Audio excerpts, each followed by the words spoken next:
Am uitat să fim oameni, nu mai știm să dăm din suflet, fără teamă, fără preț.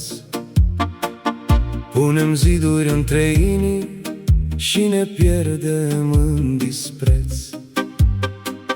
Dă iubire fără teamă, fără să aștepți ceva, căci ce pleacă dintr-o inimă se întoarce cândva. Nu mai știm să primim binele, ne îndoim de orice gest, uitând că o mână întinsă poate schimba un drum întreg. Alergăm după iluzii, după faimă, nume și averi, dar uităm că fericirea se clădește între oameni, nu din puteri.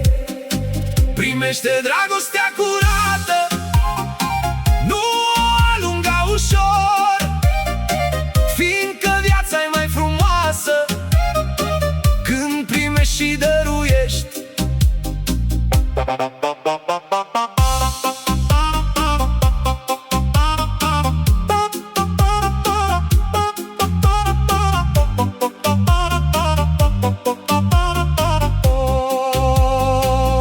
Nu mai număra pierderea, numără ce poți să fii, un om care lasă în urmă urme calde printre vii.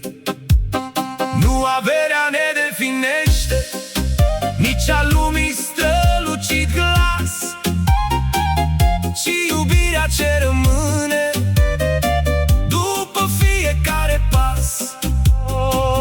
Dacă fiecare inimă ar ierta măcar puțin, am culege în loc de lacrimi pace, zâmbet zi de zi.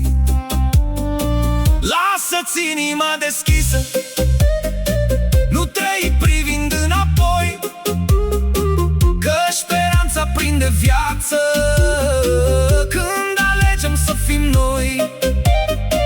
Iar de lumea va uita cât de simplu-i să iubești, fii tu omul care arată cum se poate să dăruiești.